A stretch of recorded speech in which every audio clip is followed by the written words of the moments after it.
Kilalang kilala ngayon sa kanilang magagandang mga tanawin.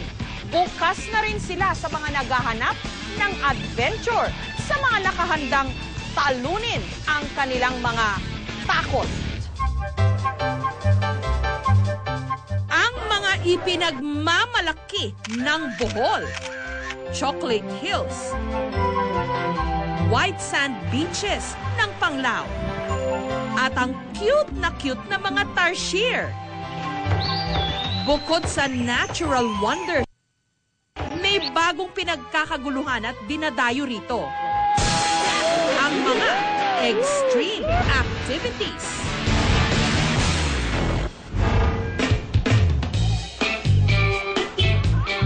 Dito sa Danao Adventure Park, siguradong mawawala raw lahat ng iyong takot kapag sinubukan ang kanilang The Plunge. Ang adventurer o ang gustong sumubok nito, lalagyan muna ng harness. Sunod na ikakabit sa isang tali. Habang ang adventurer, nakabiting patiwarik o kung anumang posisyon niya gustuhin. Ilalaglag ang adventurer sa malalim na bangin. Pagkatapos, para ka ng si Tarzan na naglalambitin sa bagi. Okay, pwede ka nang bumitaw dyan! Para masiguro ang kaligtasan ng mga malalakas ang loob, isa-isa lang daw ang pwedeng sumubok nito. Pero kahit sinong matibay ang sikmura, pwedeng-pwede raw rito. Ang bakasyonistang si Denise, naabutan naming kinakabitan ng harness.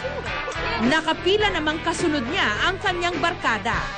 Nakapasa raw kasi sila sa medical board exams. At ang naisip daw nilang paraan para ipagdiwang ito, takutin ang kanilang mga sarili.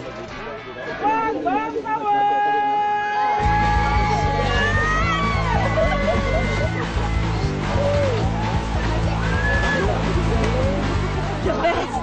You all should try it. Ayon sa mga nangangasiwa ng The Plunge, wala raw dapat ipag-alala sa kaligtasan nito.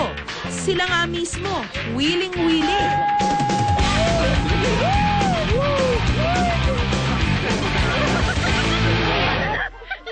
Patok na patok din dito ang zipline na tinatawag nilang Swiss Life.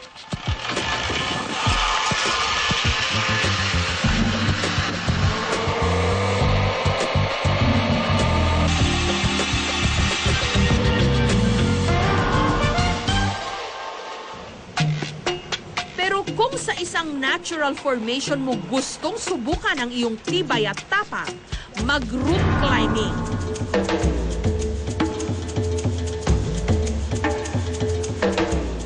Aakyatin ang gilid ng bundok sa pamamagitan ng pagkapit at paglambitin sa mga higanting ugat ng punong balete na tinatayang mahigit 100 taon na.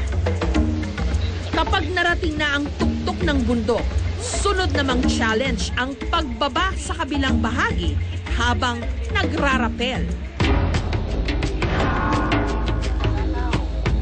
Uy, kinakabahan ako. Baka mauntog ako sa bato.